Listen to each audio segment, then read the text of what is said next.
Guys, स्वागत है आपका अपने YouTube channel learn with Aarti ma'am में। जैसा कि आपको पता हो चली गया होगा कि टीचर पीएचडी की वैकेंसी आ चुकी है आपके पास। बहुत ही अच्छा मौका है अच्छे से तैयार करने का, और लग जाइए अच्छे से तैयार करने का। और कम से कम आपको 3-4 महीने इसमें अच्छे से मिल जाएंगे आपको अच्छी से तैयारी करने के लिए। तो स्टार्ट हो जाइए और बहुत ही अच्छे से अपनी प्रिपरेशन को जारी रखिए। ठीक है, अच्छे से पूरा विस्तृत पढ़ भी सकते हैं, अच्छे से अपने नोट्स भी बनाइए और उसको रिवीजन करिए। जितना हो सके उतना रिवीजन पे ज़्यादा फोकस कीजिए और नया भी पढ़ते रहिए। ठीक है, तो आज मैं आपके लिए लेके आई हूँ कुछ इंपॉर्टेंट परिभाषाएं होम मैनेजमेंट के, जो कि बहुत ही ज़्यादा इम्पॉर्टेंट है, क्योंकि होम मैनेजमेंट में इतनी ज़्यादा परिभाषाएं हैं उसको याद करना बहुत ही मुश्किल है। तो इसलिए मैं बहुत शॉर्ट में बहुत ज़्यादा शॉर्ट भी नहीं है लेकिन बहुत ही इंपॉर्टेंट परिभाषाएं हैं, तो मैं जो इम्पोर्टेंट है वही लेके आई हूँ। इतना आपको अच्छे से लर्न तो करना ही पड़ेगा। ठीक है, तो स्टार्ट करते हैं आज का वीडियो। आर.एच. कोर्जिन के अनुसार अगर बात करें तो गृह व्यवस्था विषय में पारिवारिक लक्ष्यों की प्राप्ति हेतु पारिवारिक साधनों के उपयोग से संबंधित निर्णयों को सम्मिलित किया जाता है। ठीक है, आर.एच. कोर्जिन ने क्या कहा था कि मतलब जो पारिवारिक साधनों के उपयोग से संबंधित निर्णय हैं उनको इसमें सम्मिलित किया जाता है पारिवारिक लक्ष्यों से। ठीक, आप थोड़ा इनके जो भी अकॉर्डिंग जिसके भी हैं उसके थोड़ा उनके बारे में भी समझ बनाते चलिए कि परिभाषा में आखिर कहना क्या चाहते हैं। ठीक है, तो आपको याद करने में भी आसानी होगी और आपको अच्छे से रटने में भी आसानी हो जाएगी। पेपर में दिखते ही क्वेश्चन आप तुरंत उस पर आंसर मार देंगे, तो इसलिए आपको अच्छे से लर्न करना पड़ेगा इन सब परिभाषाओं को। दूसरी परिभाषा है हेनरी मेन के अनुसार जीविकोपार्जन कोष के साधन और आभूषण आदि स्त्रीधन है। ये हेनरी मेन ने कहा है। ठीक है, डॉक्टर जी.के. अग्रवाल ने क्या कहा है कि परिवार नियोजन का कार्य करने का उद्देश्य मानव जीवन पर प्रतिबंध लगाना नहीं है बल्कि उसको समृद्ध बनाना है। इससे मैंने लगभग सभी चैप्टरों के अब जो मिक्सअप में हैं जो लगभग इम्पॉर्टेंट है मैंने वही छाट के परिभाषा लिख लिया है। ठीक है, आगे बात करें तो मैकाइवर तथा पेज ने कहा है संस्कृति हमारे सोचने तथा रहने के ढंगों से दैनिक क्रियाकलापों साहित्य धर्म मनोरंजन अंगों में हमारी प्रकृति को अभिव्यक्ति है। मैकाइवर पे संस्कृत के बारे में फोकस किए हैं। ठीक है, और जी.के. अग्रवाल ने परिवार नियोजन कार्य करने के बारे में बताया है, और हेनरी मे ने जीविकोपार्जन के साधन आभूषण आदि की बताया कि स्त्रीधन हैं ये। और दुर्खीम के अनुसार समाजशास्त्र सामूहिक प्रतिनिधानों का अध्ययन करता है। ठीक है, समाजशास्त्र क्या है? सामूहिक प्रतिनिधानों का अध्ययन है। मैकाइवर, एम्पेज, दुर्खीम ये समाजशास्त्र से जुड़े हुए जो हैं तो इन लोग से इसलिए इस पर समाज के ही बारे में ये लोग ज़्यादातर बोलेंगे ही।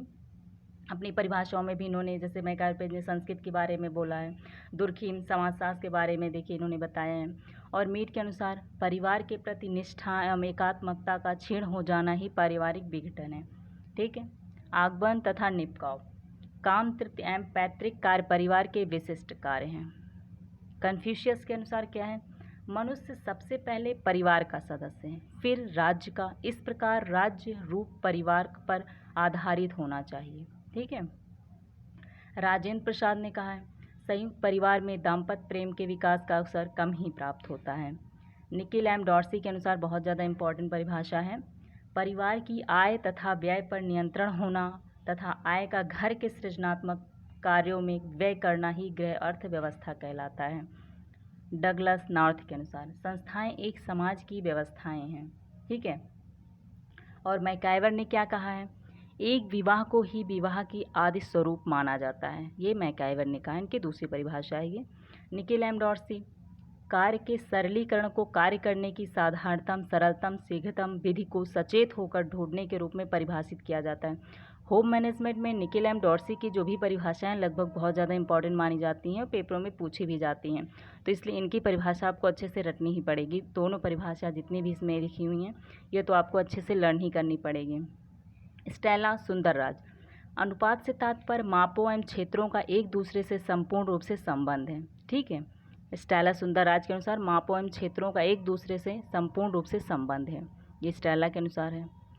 वॉम डॉमलेन के अनुसार लय एक डिज़ाइन पर दृष्टि का चलायमान होता है। जो लय होता है, लय के बारे में चैप्टर भी है रिदम के बारे में, तो उसी की परिभाषा इन्होंने वॉम डॉमलेन ने दिया है कि लय एक डिज़ाइन पर दृष्टि का चलायमान होता है। बेयर के अनुसार मनुष्य का आवास बाह्य तत्वों से सुरक्षा से अधिक बहुत कुछ होता है। और राजमल पी देवदास ने, गृह व्यवस्था एक बांध के समान है जिसके द्वारा संसाधनों को नियमित किया जाता है। ठीक है, इनके द्वारा नियमित किया जाता है।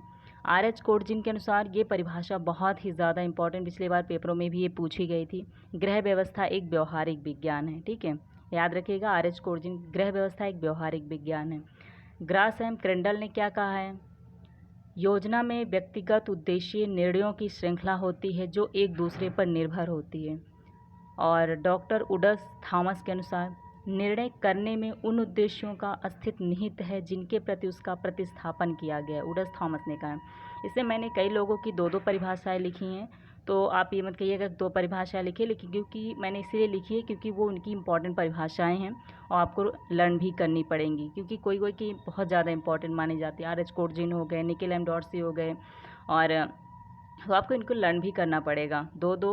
ठीक है, उडस थॉमसन के अनुसार हो गया। किन्स के अनुसार क्या है? वर्तमान आय, वर्तमान उपभोग, व्यय पर अधिक को बचत कहा जाता है।